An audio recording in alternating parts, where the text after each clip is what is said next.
aí, galera do Fractal, tudo bem com vocês? Eu sou o professor Matheus Freitas, ministro aulas de Biologia aqui no Colégio Fractal, e hoje, com mais um Fractal Revisa para os alunos do primeiro ano do ensino médio. Bom, essa primeira prova que vocês vão fazer, primeira prova do ano, hein? É aquela provinha que os novatos, principalmente, estão com aquele friozinho na barriga, né? Mas fica tranquilo que vai dar tudo certo.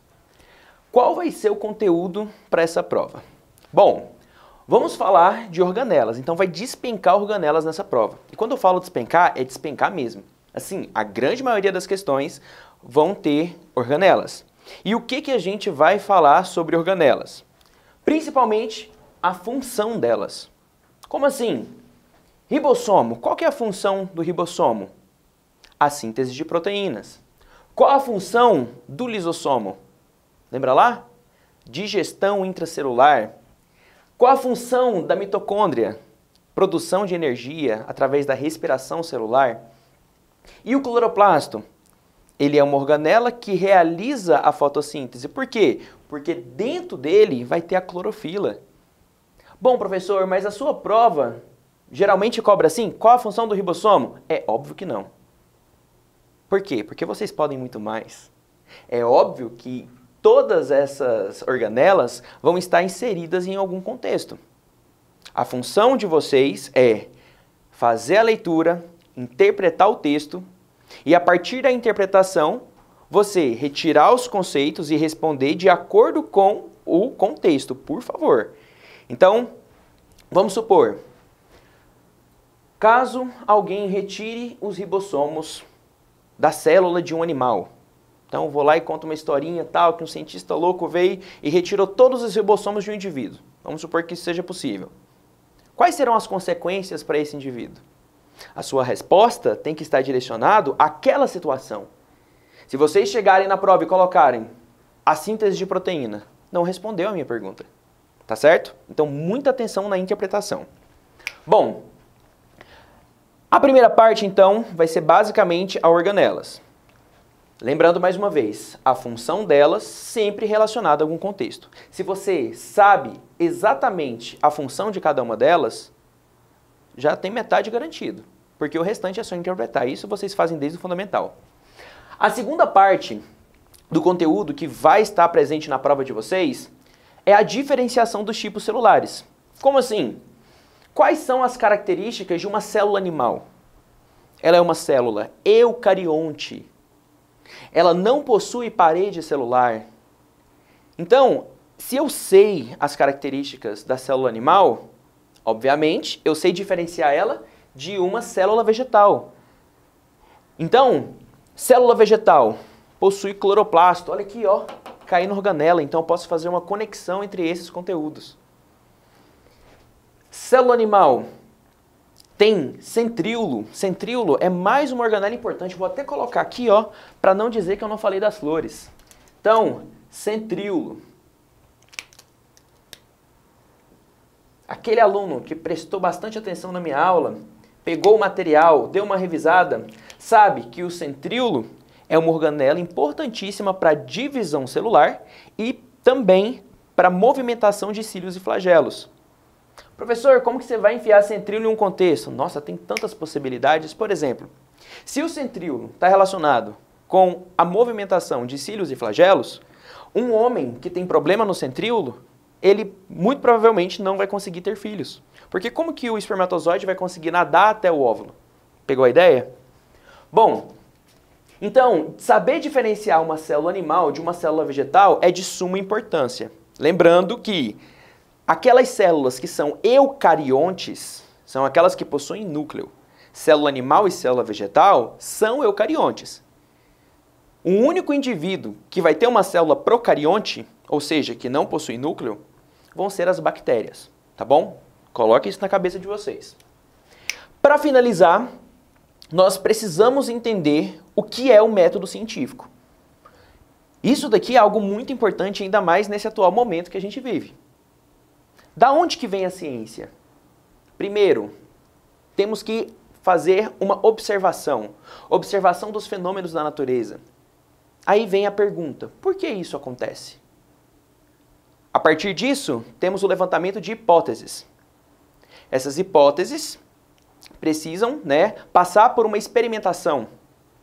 Caso os resultados dos experimentos sejam positivos, a minha hipótese se confirma e aí eu tenho uma teoria.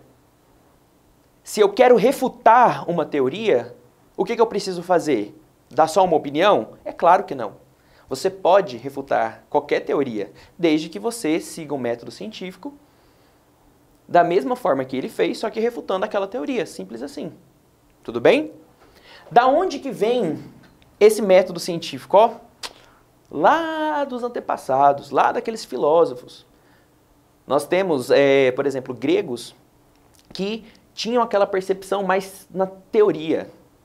E aí vieram os romanos com o espírito prático deles, e essa união desenvolveu o método científico que nós conhecemos atualmente, onde nós temos que desenvolver uma hipótese e testar, fazer experimentação. Experimentos esses que podem ser replicados em qualquer lugar. Então, por exemplo, desenvolvi uma teoria, mostrei os meus métodos, tudo que eu fiz no meu experimento. Bonitinho. Publiquei um artigo. Uma pessoa que está lá em outro país, ele pode repetir os mesmos passos que eu repeti e chegar no mesmo resultado. Aí sim, deu certo. Mas, professor, e se por acaso não funcionou? Aí tem algum erro de metodologia que deve ser analisado. Tá bom? Então, resumindo, matéria da prova: organelas citoplasmáticas, tipos de células e método científico. Professor, mas o senhor também passou na sala aquelas características dos seres vivos. Isso vai cair? Se cair, vai ser dentro desse contexto. Por quê? Só para relembrar, características dos seres vivos. Todos possuem organização celular, pelo menos uma célula tem que ter. O que mais? Possuem aquela famosa reatividade, conseguem reagir a estímulos do ambiente. Possuem metabolismo próprio, capacidade reprodutiva, entre outras. Tudo isso vocês encontram naquele material que eu disponibilizei para vocês e também no material didático de vocês, tá bom? Vamos para a lista para a gente fazer alguns exercícios, beleza? Bom, questão número 1 e questão número 3. Essas foram as selecionadas exclusivamente para o Fractal Revisa. Bom, acompanhe comigo a questão número 1 aí da lista. A imagem ilustra um corte transversal de uma membrana plasmática de uma célula da traqueia humana, no qual se observam cílios com estruturas circulares agrupadas duas a duas em seu interior. Letra A. Quais organelas celulares são importantes para que as estruturas observadas realizem os movimentos ciliares? Justifique sua resposta. Peraí, professor, eu lembro que os centríolos são aquelas organelas responsáveis pela movimentação de cílios e flagelos. E se essas células são ciliadas, obviamente, o que garante o movimento delas são os centríolos, ou seja, a letra A só pode ser centríolos. Tudo bem? E pede para poder justificar a resposta. Então, na justificativa, você tem que retomar o conceito, que centríolos são as organelas responsáveis pelo movimento de cílios e flagelos. Beleza? Letra B. Justifique por que um homem que não forme as proteínas que integram essas estruturas pode apresentar problemas respiratórios e também infertilidade. Vamos lá. Primeira parte, problemas respiratórios. Nós temos aqui no nosso aparelho respiratório células ciliadas, que têm a capacidade de movimentar o muco, certo? E esse muco que está sendo movimentado ali, ele garante a filtragem do nosso corpo, garante a lubrificação de toda essa área, que é muito importante, já que é uma estrutura muito sensível. Se você não tem essa movimentação, você fica suscetível a problemas respiratórios, de quais tipos? Por exemplo, uma infecção, ou então um ressecamento que pode gerar um certo tipo de ferida e abrir porta para uma infecção de garganta, por exemplo. Entendeu? Já a segunda parte, ele fala da infertilidade. Infertilidade por quê? Porque graças ao centríolo, graças a essas estruturas, você tem a movimentação dos espermatozoides nos homens, mas também nas mulheres. Porque lá na tuba uterina, você tem células ciliadas que movimentam o óvulo. Se você não tiver essa estrutura funcionando de forma correta, você não tem essa movimentação. E caso ocorra uma fecundação, não vai ter a migração do zigoto lá para o útero. e aí a mulher não consegue dar sequência com a gravidez. Beleza? Então, é só você lembrar, primeiro, vou colocar aqui o esquema e vocês completam, tudo bem? Primeira parte aqui então, espermatozoide.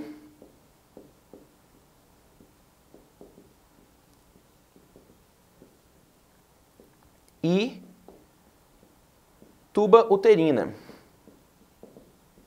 Certo? Bom, próxima questão, número 3. Por muito tempo, julgou-se que as mitocôndrias permaneciam estáticas e imutáveis no interior das células. Na última década, no entanto, estudos diversos mostraram que eles são bastante dinâmicas.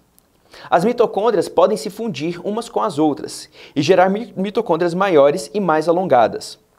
Podem ainda se dividir e originar mitocôndrias menores e de formato arredondado. Várias proteínas coordenam essa dinâmica mitocondrial. Uma delas, a mitofusina 2, ajuda essa organela a se unirem e se alongarem. Já a proteína DRP1 é fundamental para as mitocôndrias se dividirem e originarem organelas menores. Por sua plasticidade e importância metabólica, as mitocôndrias têm atraído a atenção de muitos pesquisadores. Sobre essas organelas, responda as questões que se seguem. Letra A. Qual o papel desempenhado pelas mitocôndrias? Então, para quem está estudando bem, sabe que as mitocôndrias realizam a respiração celular.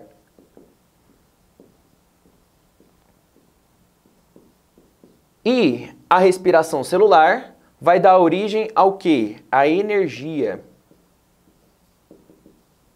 Certo?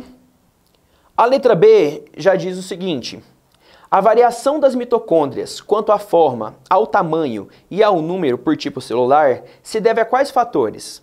Em outras palavras, por qual motivo alguns determinados tipos de células possuem mais mitocôndrias do que outros? É só você pensar o seguinte: a mitocôndria ela é responsável por fornecer energia à célula. Quanto mais energia aquela célula demandar, obviamente mais mitocôndrias ela tem que ter. Um exemplo que eu dei em sala, que cabe muito bem aqui, é o da célula do coração. O coração precisa de muita energia.